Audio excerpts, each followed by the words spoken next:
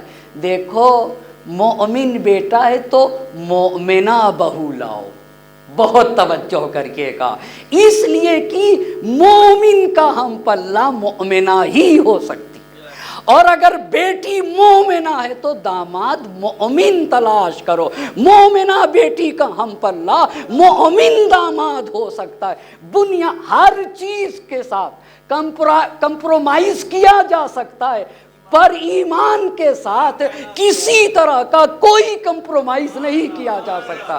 مگر جب ہم اور آپ شادی کرتے ہیں تو سب سے پہلے گھر دیکھتے ہیں، سب سے پہلے پراپرٹی دیکھتے ہیں، سب سے پہلے مال دیکھتے ہیں، سب سے پہلے دولت دیکھتے ہیں، سب سے پہلے لڑکے کی تنخواہ دیکھتے ہیں۔ جو چیز نہیں دیکھتے وہ ایمان ہے۔ مجھے بہت معاف کریے گا، وہ مجھے بہت معاف کریے گا نا، سب کچھ دیکھتے ہیں، سب کچھ، اسی لیے تو لڑکی سکون سے نہیں رہتی ہے۔ بہت توجہ کریے گا۔ ایک بات آپ سے پوچھنا چاہوں گا، مجھے پیاس لگی ہے، مجھے کیا لگی ہے؟ پیاس، اور میں آپ سے کہوں بھائی مجھے پیاس لگے، تو آپ کہیں محل لے لیجئے، آپ کیا کہیں؟ آپ کیا کہیں محل لے لی، تو محل میری پیاس کو بجھا دے گا؟ مجھے بتائیے نا، محل میری پیاس کو بجھا نہیں، ارے بھائی محل دے رہے ہیں، مجھے پیاس لگی ہے، آپ کہہ رہے ہیں کہ یہ 2 کروڑ کی یہ جو میری گاڑی ہے نا وہ لے لیجئے، تو کیا میری پیاس بجھ جائے گی؟ ہرگز نہیں۔ سکون، اللہ یہی ہوا، ہم چاہتے ہیں کہ بیٹی سکون سے رہے، مگر سکون اسی پیاس کی طرح ہے جس کو بجھانے کے لیے ایمان کا پانی چاہیے۔ بہت توجہ کریے گا، جس پیاس کو بجھانے کے لیے ایمان کا پانی چاہیے، مگر لوگ محل سے پیاس بجھانا چاہتے ہیں۔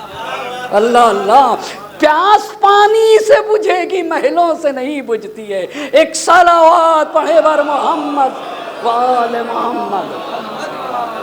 پس بنیادی بات، اسی لیے بھائی صاحب اگر کوئی باپ چاہتا ہے کہ بیٹی سکون سے رہے تو داماد مومن تلاش کرے، مومن تلاش کرے جس کے یہاں خوف خدا ہو۔ مومن اسے نہیں کہتے جو طوطے کی طرح کہتا ہو لا الہ الا اللہ محمد الرسول اللہ، جس کا دین صرف زبان کی حد تک ہو، اسے مومن نہیں کہا جاتا ہے۔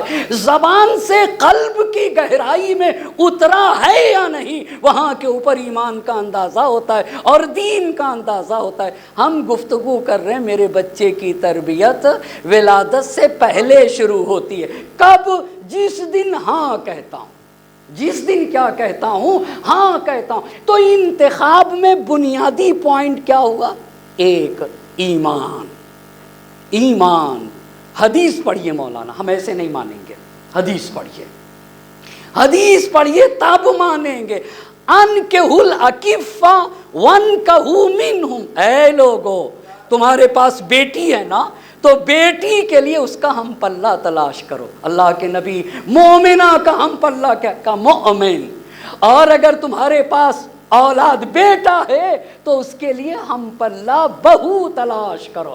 ہم پلہ بہو کون ہوتی ہے؟ کہا مومن بیٹے کے لیے مومنہ بہو چاہیے۔ وَاخْتَارُوا لِنُطَفِكُمْ، اپنے نطفوں کے لیے مناسب جگہ تلاش کرو۔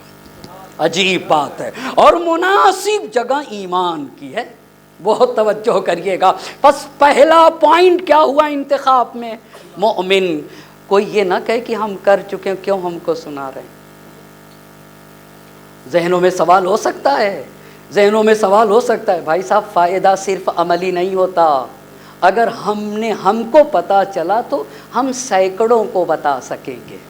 بہت توجہ کریے گا، ضروری نہیں ہے کہ ہر چیز کا ہم کو عملی ہی فائدہ ملے، عملی فائدہ بھی ہونا چاہیے اور علمی فائدہ بھی بہت ہونا چاہیے۔ اسکولوں میں، کالجوں میں، یونیورسٹیوں میں بہت ساری باتیں ایسی پڑھائی جاتی ہیں جن کا عمل سے تعلق نہیں ہوتا ہے، علم سے تعلق ہوتا ہے، جس کا صرف علمی فائدہ ہوتا ہے، مگر پھر بھی پڑھایا جاتا ہے۔ ایک صلوات پڑھے بر محمد۔ تو یہ بتائیے پہلا پوائنٹ کیا ہوا؟ پہلا پوائنٹ کیا ہوا؟ ایمان۔ مولانا ایمان سے کیا ملے گا؟ بہت توجہ کریے گا، اگر ایمان دیکھا گیا نا، ایمان سے اما جس انسان کا خوف خدا نہ ہو، مالک کا، ایک بات پہ یاد رکھے گا، جو انسان خدا کی بات کو اپنے پیروں سے روت دے وہ میری بیٹی کا خیال کرے گا؟ بھائی صاحب جو اللہ اور رسول کا خیال نہ کرے کیا وہ میری بیٹی کا خیال کرے گا؟ ممکن نہیں ہے، ممکن نہیں ہے۔ جس کو اللہ کا خیال نہ ہو، جس کو رسول اللہ کا خیال نہ ہو، جو قرآن کو اپنے پیروں سے رود دے، کیا وہ میری بیٹی کا خیال کرے گا؟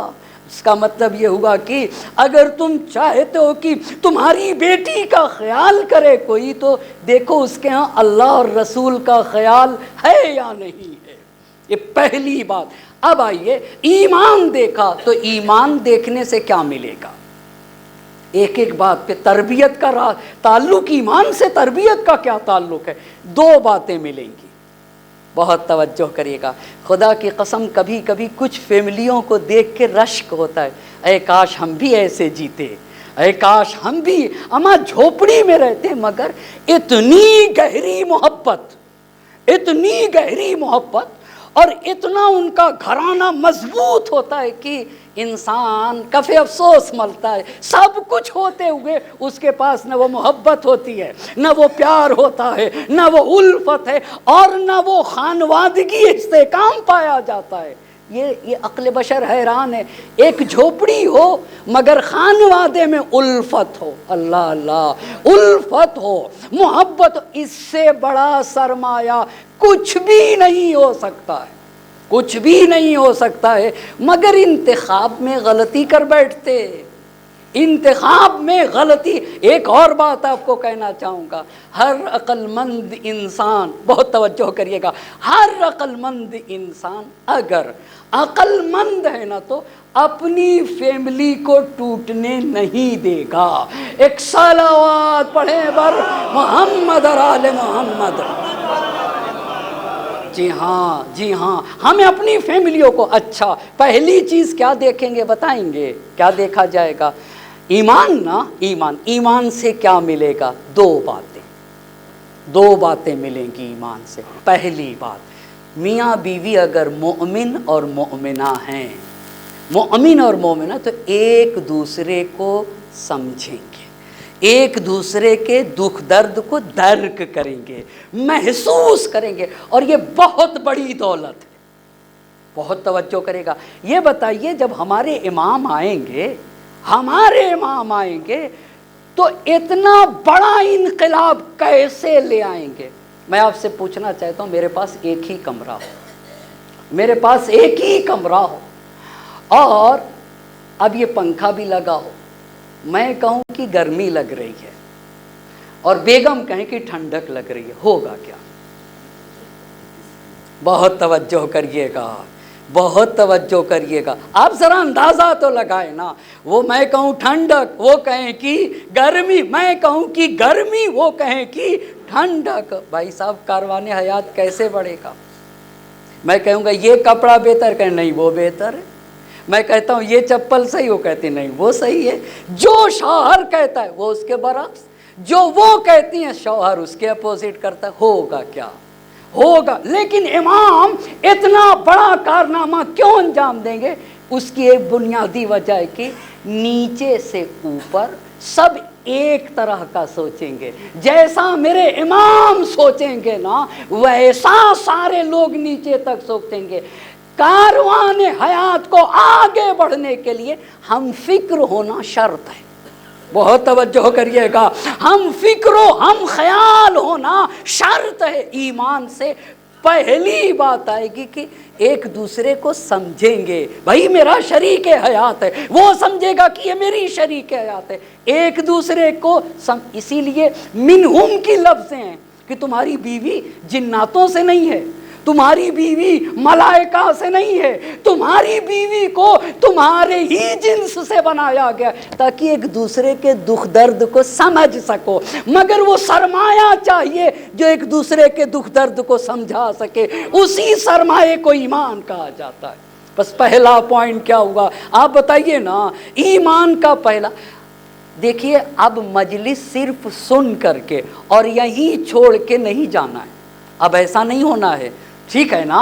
سن کے اپنے ساتھ اپنے اپنے گھروں کو لے کے جانا ہے۔ ایک صلوات پڑھ دے بر محمد اور آل محمد۔ بس پہلی چیز ایمان دیکھیں گے نا، ایمان سے کیا ملے گا مجھے بتائیے گا؟ ایک دوسرے کو سمجھیں گے، یہ پہلا پوائنٹ۔ اور جب سمجھیں گے تو دوسرا پوائنٹ، میرے گھر کا جو نظام اور سسٹم ہے وہ مضبوط ہو جائے گا۔ آپ کو پتہ ہے بچے کم منحرف ہوتے ہیں، بچوں کو خوب پتہ ہوتا ہے جن گھروں میں لڑائی ہوتی ہے، خوب پتہ ہوتا ہے۔ جیسے ہی اماں ابا بولنا شروع کرتے، بچے آپس میں ایک دوسرے کو آنکھیں دکھاتے ہیں، دیکھو ممی یہ کہیں گی پاپا یہ کہیں گے، اب ممی پاپا کی لڑائی شروع ہونے والی ہے۔ خدا کی قسم سچی بات کہہ رہا ہوں، اور یہی بچوں کے منحرف ہونے کا سب سے مضبوط ذریعہ، جن ماں باپ میں لڑائیاں ہوتی ہیں نا وہاں بچوں کے منحرف ہونے کے چانسز بہت زیادہ پائے جاتے ہیں۔ آپ دیکھ لینا، بس ایمان سے دو چیزیں ملتی ہیں، پہلی چیز ایک دوسرے کو سمجھیں گے. دوسری بات کیا ہے، یہ جو میرے گھر کا سسٹم ہے وہ مضبوط ہوگا. نتیجہ کیا ہوگا؟ میرے گھر کا ماحول پرسکون ہوگا. جب گھر کا ماحول پرسکون ہوگا تو پرسکون ماحول میں میرے بچے کی الہی تربیت ہوگی. یہ پہلا پوائنٹ. صحیح ہو گئی بات نا؟ اب آپ نے دیکھا نا، ایک مرتبہ پھر سے دوہراؤں کیا؟ پھر سے دوہرا لیتے ہیں اور ایک صلوات پڑھ دیجئے گا.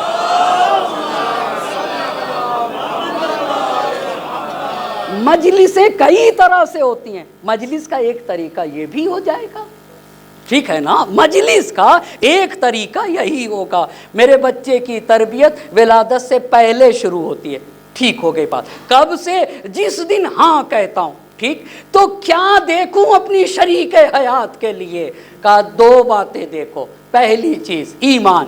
ایمان سے کیا ملے گا؟ دو باتیں. پہلا پوائنٹ ایک دوسرے کو سمجھیں گے. دوسرا پوائنٹ میرے گھر کا نظام مضبوط ہوگا، الفت آئیڈیل بنے گا میرا گھر. بیوی نمونے عمل.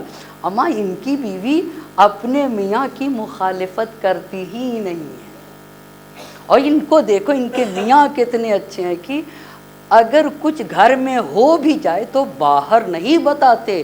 کیوں نہیں بتاتے بھیا؟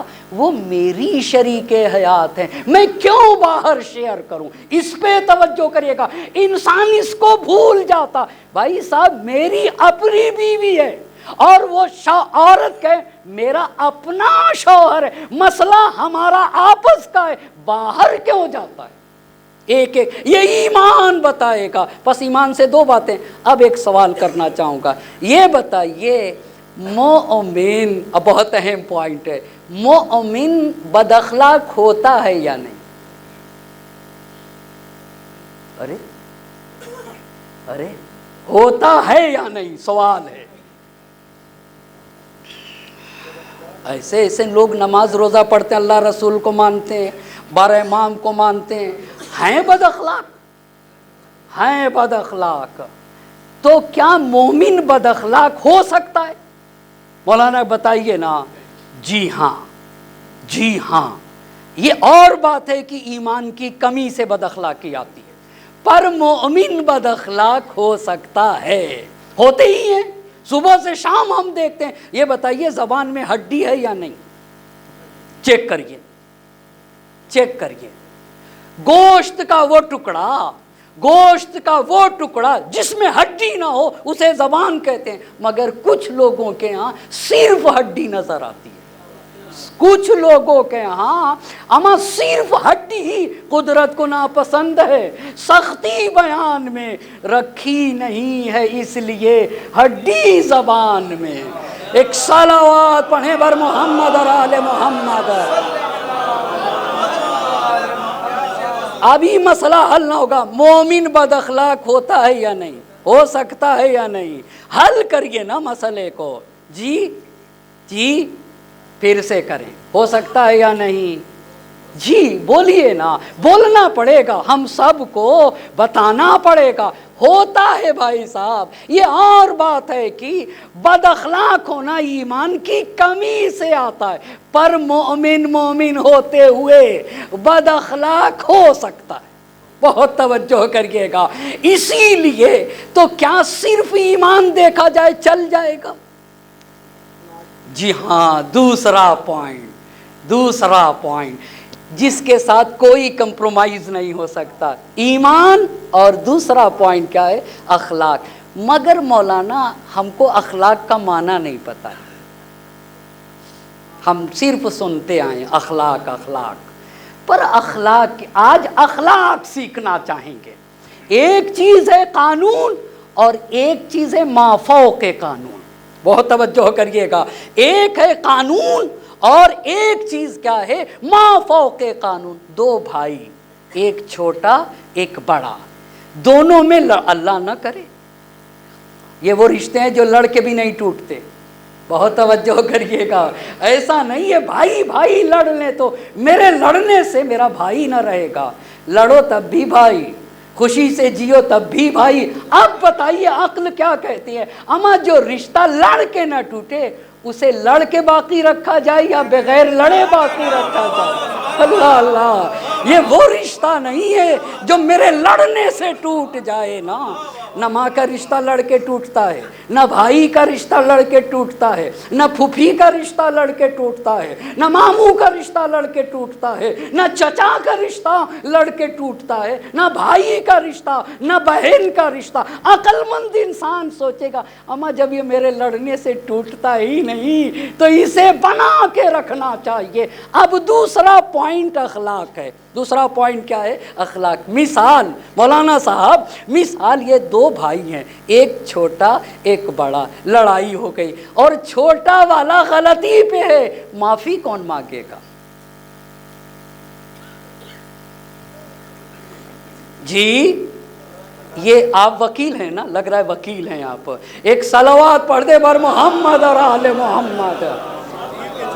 ایسا لگ رہا ہے کہ آپ وکالت کرتے ہیں، لگ ایسا رہا۔ قانون یہی کہتا ہے، کیا قانون یہی کہتا ہے کہ جس کی غلطی ہو وہ معافی مانگے، پر اخلاق کیا ہے؟ پھر اخلاق کیا ہوا؟ اخلاق کہاں گیا؟ اخلاق قانون سے اوپر کا نام ہے، بہت توجہ کریے گا۔ ما فوق قانون کو اخلاق کہا جاتا ہے۔ اب بتائیے میاں بیوی میں لڑائی ہو گئی اور میاں غلطی پر ہے،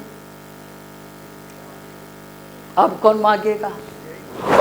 یہ تو قانون ہو گیا، یہ تو قانون۔ دوسری مثال، پھر تیسری مثال، دو مثالیں دی نا، دو بھائی، بولیے نا دو بھائی، ایک چھوٹا اور ایک بڑا۔ ان باتوں پہ غور کریے گا، رات کو جائیے گا تو سوچئے گا۔ بھائی صاحب، عقل مند انسان اپنے رشتوں کو جوڑ کے رکھتا ہے، بہت توجہ کریے گا۔ جتنا عقل مند ہوگا اتنا ہی اپنے رشتوں کو مضبوط رکھے گا۔ اور سورما کی پہچان ہوتی ہے رشتوں کو جوڑ کے رکھنا۔ سورما کی تعریف جوش ملی آبادی نے اس طرح سے کی ہے، سورما فتنہ باطل کو مٹا دیتے ہیں، خون دہکے ہوئے ذروں کو پلا دیتے ہیں، اپنی گودوں کے چراغوں کو بجھا دیتے ہیں، اپنے چاندوں کو اندھیروں میں سلا دیتے ہیں، مثل شبیر جو پیغام عمل دیتے ہیں، ایسے ہی لوگ زمانے کو بدل دیتے ہیں۔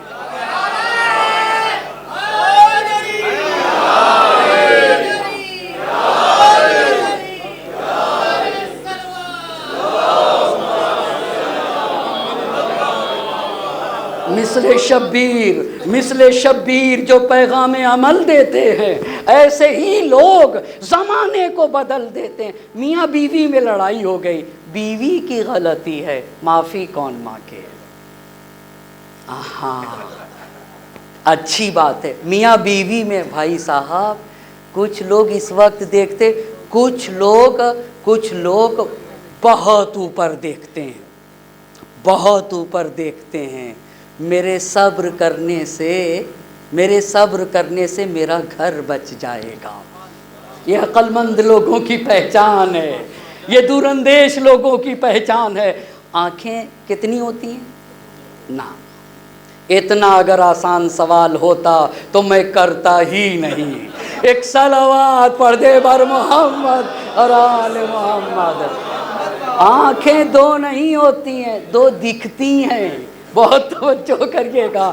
آنکھیں دو دکھتی ہیں پر ہوتی چار ہیں، ہوتی چار ہیں۔ میرے امام نے کہا کہ میں نے اس رب کی عبادت کی ہی نہیں جس کو دیکھا نہ ہو، جس رب کو دیکھا نہ ہو میں نے اس کی عبادت کی ہی نہیں، مگر میں نے اپنے رب کو ان آنکھوں سے نہیں دیکھا، دل کی آنکھوں سے دیکھا ہے۔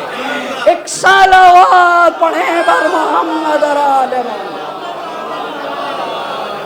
جو لوگ دل کی آنکھوں سے دیکھتے ہیں انہیں دور اندیش کہا جاتا ہے، بہت توجہ کریے گا، انہی کو بابصیرت کہا جاتا ہے۔ تو معافی کون مانگے گا؟ قاعدہ کہتا ہے، قانون کہتا ہے جس کی غلطی ہو وہ معافی مانگے۔ اخلاق یہ کہتا ہے کہ جس کی غلطی نہ ہو وہ معافی مانگ لے۔ بہت توجہ کریے گا۔ آپ مجھ سے پیار سے بولتے ہیں، میں آپ سے بد اخلاقی کرتا ہوں، تو اب کیا کروں، اب کیا کروں؟ قاعدہ بد اخلاقی کا جواب بد اخلاقی سے دو، اخلاق کیا کہتا ہے کہ بد اخلاقی کا جواب محبت سے دے دو۔ اور بہت بہادری کی ضرورت ہے، بہت شجاعت کی۔ میدان جنگ میں جا کے تلوار چلانا آسان ہے، مگر میدان زندگی میں اخلاق کا مظاہرہ کرنا تلوار چلانے سے زیادہ سخت ہے، تلوار چلانے سے۔ اب آتے ہیں اخلاق کی تعریف کریں گے، ابھی تعریف نہیں ہوئی، ابھی اخلاق کی ابھی اندازہ ہوگا۔ یہ بتائیے ہم انسان ہیں یا جانور؟ انسان ہے نا، بس اتنا یاد رکھیے گا۔ ایک استاد نے اچھا ابھی اس کو یہیں رکتا ہوں، ہم انسان ہیں۔ اب اخلاق کی قرآن کی ایک آیت پڑھنا چاہوں گا، ادفع باللتی ہی احسن، اخلاق کی ڈیفینیشن ہے یہ آیت۔ اے میرے نبی بدی کا جواب اچھائی سے دیجئے۔ اچھا یہ کیا ہو گیا؟ بدی کا جواب اچھائی سے دیجئے۔ 3 آپشنز، بدی کا جواب بدی سے، اچھائی کا جواب اچھائی سے، اور بدی کا جواب اچھائی سے۔ 3 صورتیں ہوئی یا نہیں ہوئی؟ بولیے کتنی صورتیں ہوئی؟ کیا کیا کیا کیا؟ بدی کا جواب بدی سے، نیکی کا جواب نیکی سے، اور بدی کا جواب نیکی سے۔ یہ 3 آپشن۔ اب علماء، اب مجھے بہت معاف کریے گا، اب مجھے بہت معاف کریے گا، علماء اخلاق نے اگر یہ مثال نہ دی ہوتی میں بھی نہ دیتا، پر بات کو سمجھانے کے لیے دینا چاہتا ہوں۔ کچھ لوگ، جو لوگ، مجھے بہت معاف کرے گا، مجھے نہیں پتا یہاں پہ لوگ کیا کرتے ہیں، مثال دینا چاہتا ہوں۔ کچھ لوگ جب کسی گاؤں دیہات سے آنے والے انسان کو جب خریدار آتا ہے، تو اگر لکھنؤ میں کوئی دیہات کا ہے تو کسی دکان پر جا کے وہ بولے گا تو لکھنؤ کے لوگ فوراً سمجھ جائیں گے کہ یہ دیہاتی ہے، فوراً کہیں کے بھی لوگ سمجھ جاتے ہیں۔ ہم لاکھ فارسی بولیں ایران میں کسی زبان پہ جا کے، جیسے ہی زبان کھولیں گے کسی بھی دکان پہ جا کے سمجھ جائے گا کہ یہ ایرانی نہیں ہے، لہجہ بتا دے گا کہ یہ ایرانی نہیں ہے۔ ایسے ہی شہر لکھنؤ میں جا کے بولیے، ہمارے بولتے ہی وہ بتا دیں گے یہ اصلی لکھنؤ کے رہنے والے نہیں ہیں، ان کی زبان یہ کہتی ہے۔ اب آپ یہ بتائیے، کبھی کبھی گاؤں دیہات سے خریدنے کے لیے شہروں میں آتے ہیں، شہروں میں آتے ہیں تو دکاندار سستی چیز کو بہت مہنگے دام میں بیچ کے کہتا ہے کہ میں نے اسے ٹوپی پہنا دیا، ایسے کہتے ہیں، ایسے کہتے ہیں میں نے اسے ٹوپی پہنا دیا۔ آپ انصاف سے بتائیے، ہم نے اسے ٹوپی پہنایا ہے یا اس نے ہمیں ٹوپی پہنا دیا؟ سوچ کو بدل دیجئے، لفظوں کو بدل دیجئے۔ ہم سوچتے بھائی صاحب 10 روپیہ اس سے زیادہ لے لیا، 200 روپیہ اس سے زیادہ لے لیے، تو ہم سوچتے ہم نے ٹوپی پہنا دیا، جبکہ ہم نے اسے ٹوپی نہیں پہنایا، اس نے ہمیں ٹوپی پہنا دیا ہے۔ صلوات پڑھے بر محمد۔ مومن بہت توجہ کرے، رکا رہے گا 2 روپے 10 روپے 200 روپے کی خاطر اس نے ہماری عاقبت خراب کر دی۔ مومن اسے کہتے ہیں کہ ایسے جیے کہ مومن کی یہ پہچان نہیں ہے کہ وہ دوسرے کو ٹوپی پہنائے، مومن حدیث مومن کی یہ پہچان ہے کہ ایسے جیے کہ کوئی دوسرا اسے ٹوپی نہ پہنا سکے۔ ایک صلوات پڑھ دے بر محمد اور آل محمد۔ اب اس مثال کو دینا چاہوں گا، بہت مجھے معاف کرے گا۔ پہلا پوائنٹ، بدی کا جواب بدی سے۔ علماء اخلاق نے کہا کہ جب ایک کتا، بہت معاف کریے گا، جب ایک کتا دوسرے کتے کو دانت کاٹتا ہے، ایک کتا دوسرے کتے کو دانت کاٹتا ہے تو دوسرا بھی پلٹ کے اسے دانت کاٹتا ہے۔ بہت توجہ کریے گا، وہ اسے بھونکتا ہے، یہ بھی اسے بھونکتا ہے۔ تو کہا بدی کا جواب، بدی کا جواب بدی سے دینا یہ کتے جیسا عمل ہے۔ بہت مجھے معاف کریے گا، بدی کا جواب، اور ہم اپنے کو انسان کہتے ہیں، بدی کا جواب بدی سے دینا کتے جیسا عمل ہے۔ اچھا، اچھائی کا جواب اچھائی سے دینا۔ بھیا انہوں نے اپنی شادی، بچے کی شادی میں ہمیں بلایا تھا، ہمیں بھی بلانا ہے۔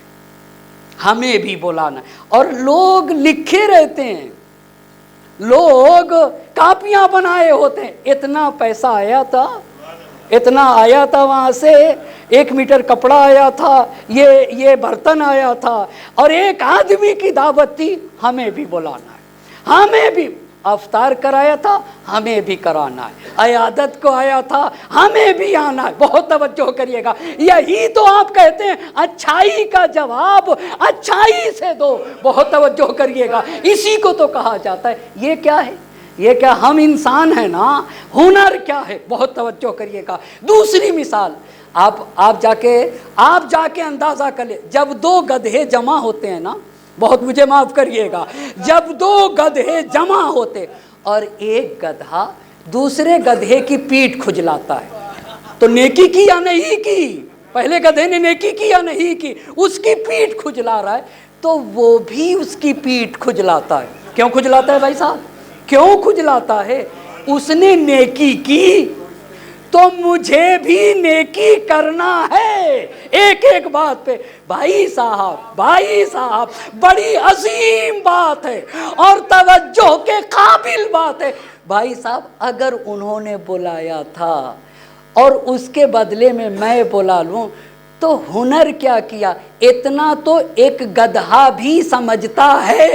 بہت توجہ کریے گا، بہت توجہ کریے گا، بہت توجہ کی ضرورت ہے۔